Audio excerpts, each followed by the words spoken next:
What is up, everybody? It's your boy Lance back at it again with a new One Punch Man, the strongest guide.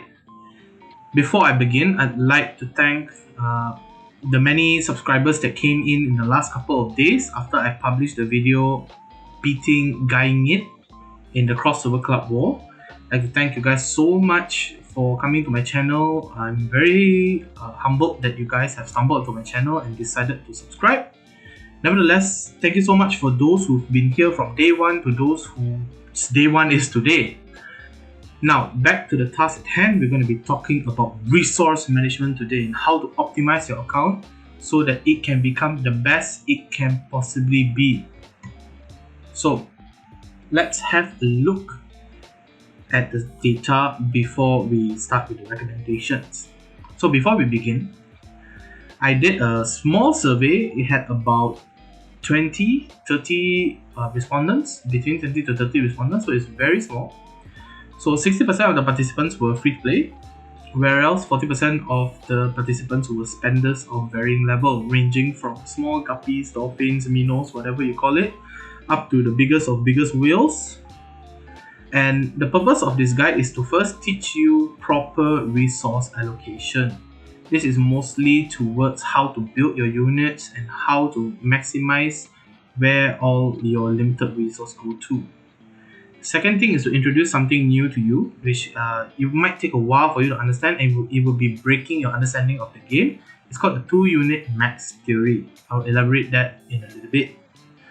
Also, this guide will run you through what are the effects of SAC spreading, basically spreading your Star Ascension cards to multiple units, and understand how it detrimentally affects your account, or how it negatively affects your account, if you want to put it in a more simpler term.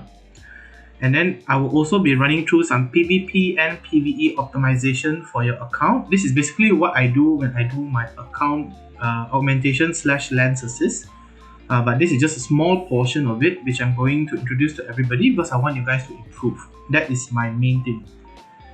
So, Star Ascension Cut, which is basically the main subject of today's discussion. It is arguably the most prized resource in the game. Some people would say, oh no, gears is the most prized, or buff gears with certain lock stats will be the most prized. I would say even if you have all that, if you don't have Star Ascension cards, you won't be able to upgrade it anyway.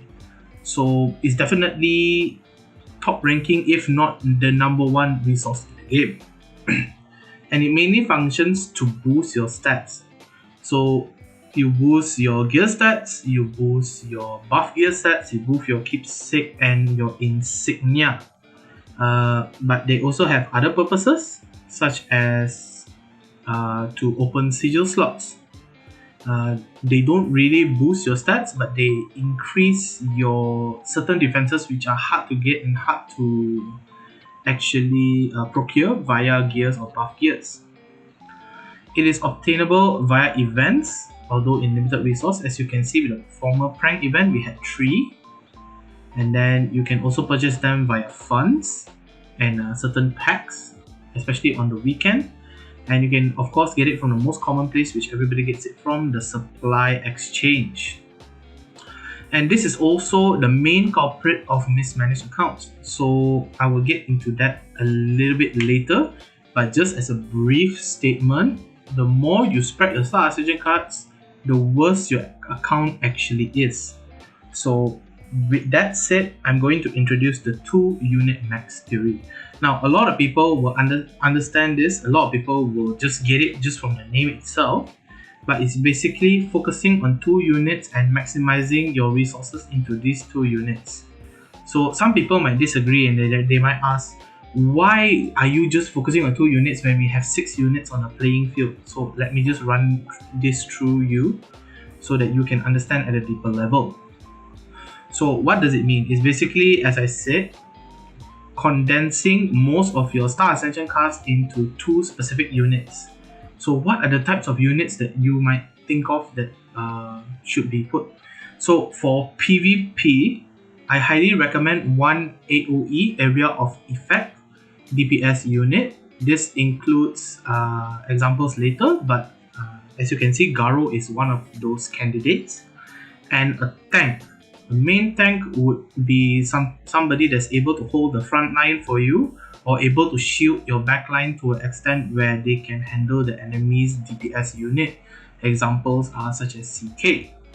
For PvE players, your priority should be one area of effect DPS unit as well as one single target max DPS unit. The reason being is that you need the AOE unit to clear mobs. As you can see with the prank event previously, they had 6 characters per round, so you need your AOE DPS to actually clear those mobs.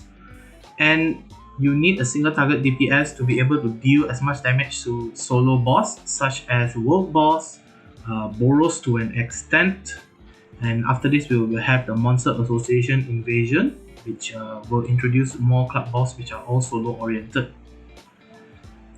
So now, why is this important? This is actually how whales dominate. So if you don't know, the whales actually start with 1 to 2 characters, and then they max those characters, and then they start to trickle down, and then they will just redistribute. Now, it's not a very good example because the majority of the player base aren't whales, but this is basically the path which you have to follow if you want to optimize your account. The reason being that if you trickle Star Ascension cards into multiple units, basically what you're doing is making a mixed bag of half-baked units rather than having one good unit which is able to carry you in PvP. Because if you have a majority half-baked units, your units will feel strong together, but once 1 or 2 of them are down, it's already, you can feel like your chances of victory slowly slimming down. But as long as your main DPS and your main tank is alive in the 2 unit max theory context, more than likely you have a chance of a comeback. That is what I mean. So as I said, once satisfied with your 2 main units, you can redistribute to unit 3, 4 and 5, but you should never go past 4 units in my opinion. The reason being is that it helps you keep tabs on where your SAC is, because sometimes you might look at your units and say, oh, my Vaximan which I haven't used in 2 months has 7 SACs in it, and you didn't know this, and it could have been put to better use, or it could have been put into a different unit, and some people will say, oh, 7 SACs doesn't mean anything. 7 SACs can mean the difference between having 8 SACs and 15 SACs to open a sigil slot. So please take this into consideration when taking my advice. So we're going into candidates now for AOE. The most obvious for the 2 unit max theory will be Genos. So a lot of people are saying, oh, Genos is going to need a lot of SACs, etc.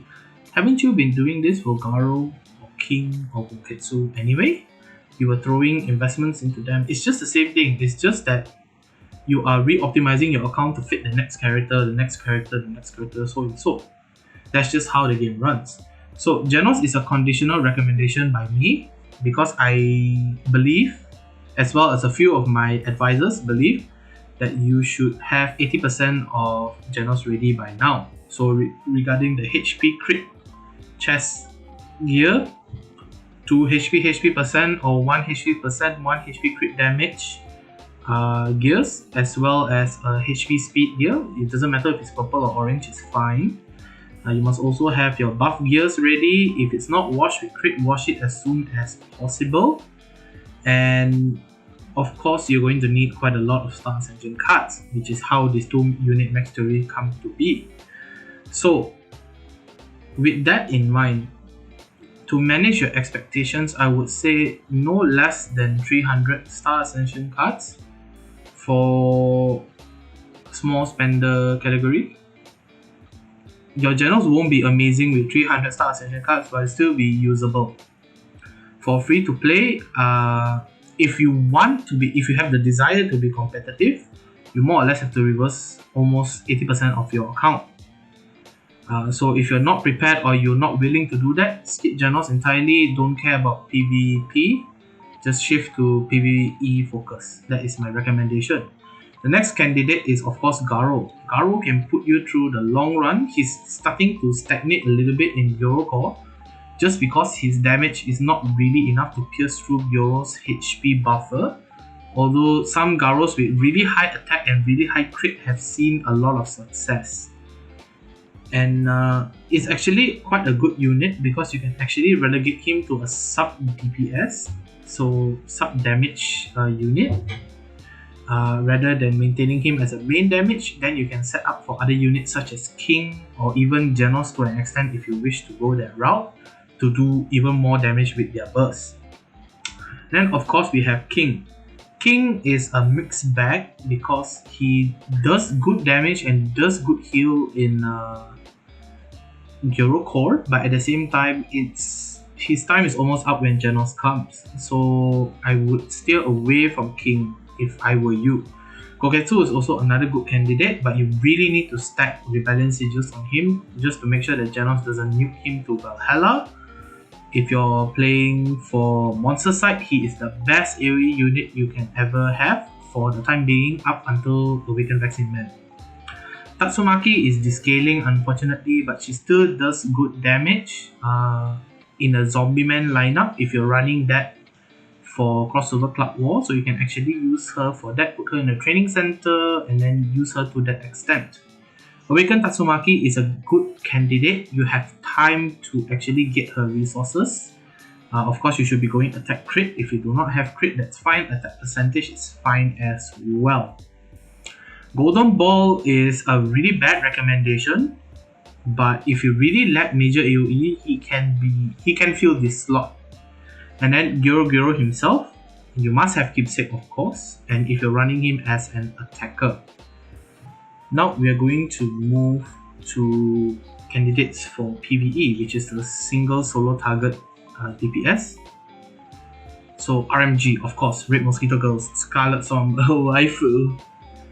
Oh my god.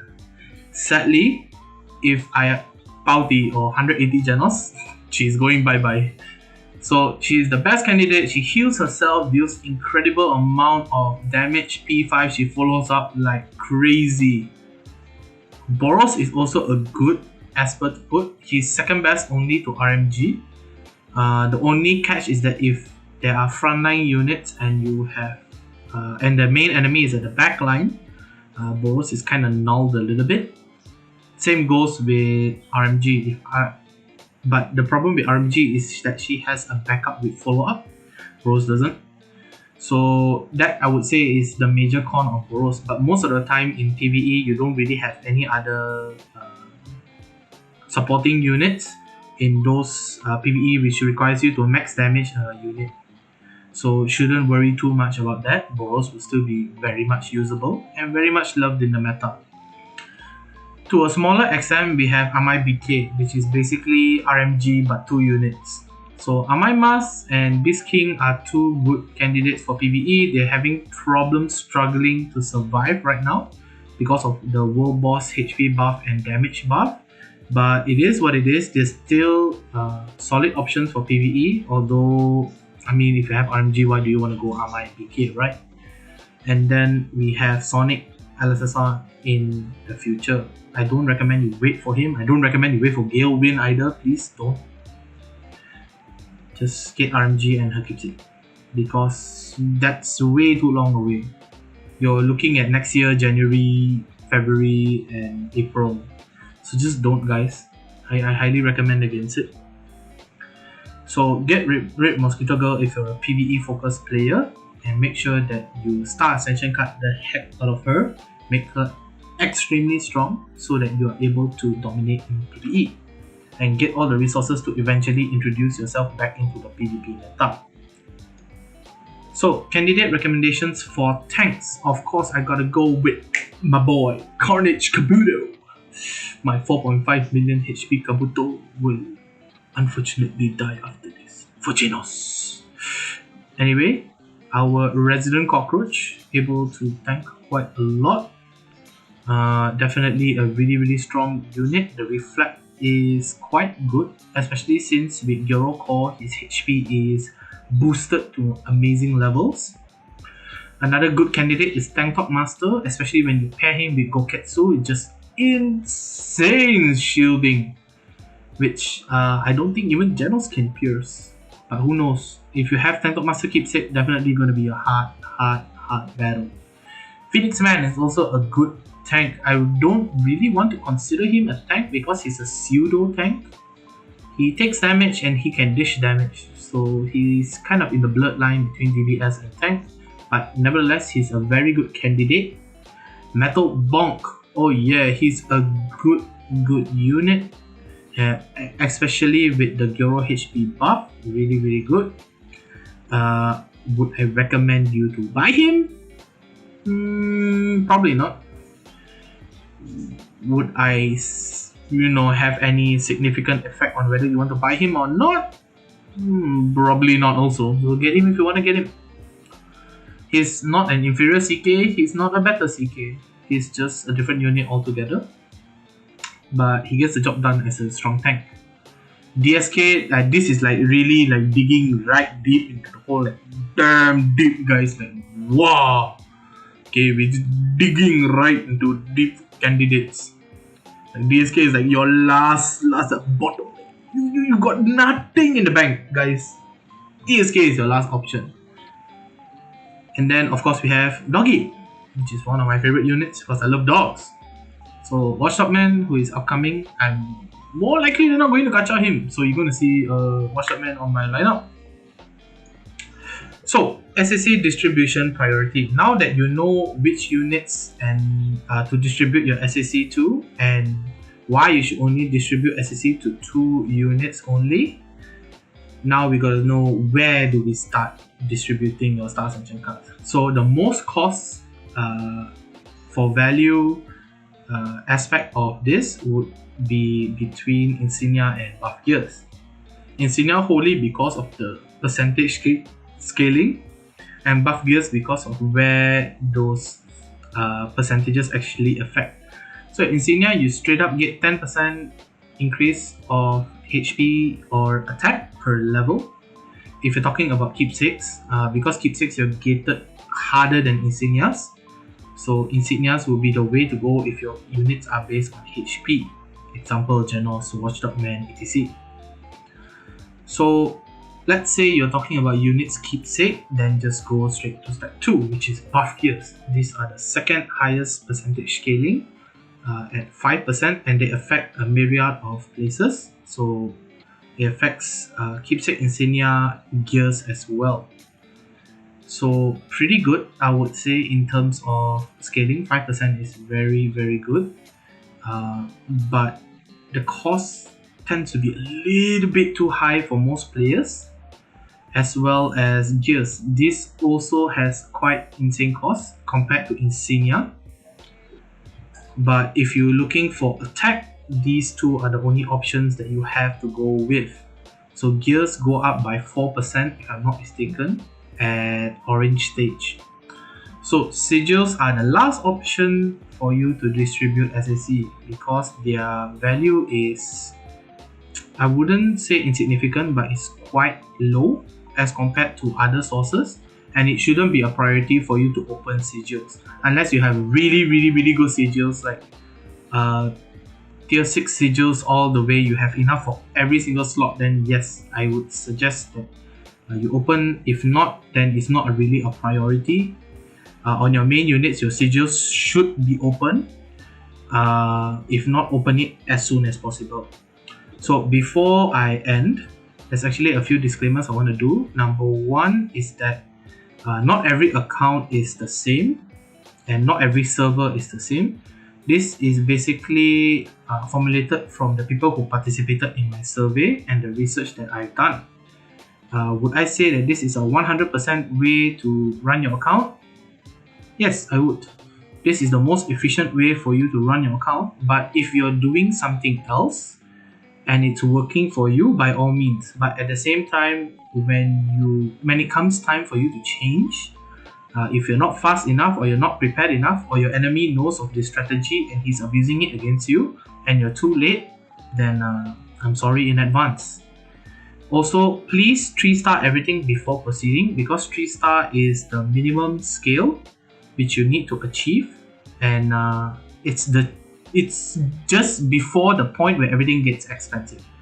So 3-star your Insignia, 3-star your Buff Gears, 3-star your Gears, and then only proceed to go for 4-star, 5-star, etc.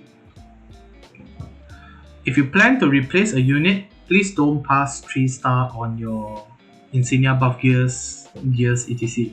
So let's say you're using this unit temporarily, don't go too far, because number one, although you get stats from it, the reverse cost is going to give you a massive headache, guys. It's going to cost way too much. So save yourself from the pain and just keep it at 3-star. Because eventually you're going to have one unit which you're going to max invest into it. Genos, doesn't matter. RMG, ATT, if you're into it, DK, Sonic, Galewind, if you want to go that far. I don't suggest it, but you know, you gotta say the options, man. But yeah, if you want to go that far, that's it. But for closer perspective, it will be Genos, ATT, and RMG. So you definitely want to max invest one of these 3 units. 2 of them are from PvP. One's attack based, one is HP based, another one is PvE centric. So definitely you should be considering at least one of these to max invest as your DPS, depending on which style of play you prefer. Also, although I formulated this guide and I run it through a few people, there might be some questions that you might have after the video, so please hit me up with it as soon as possible if you don't understand anything. Till we meet again, everybody, as usual, it's your boy signing out. Peace.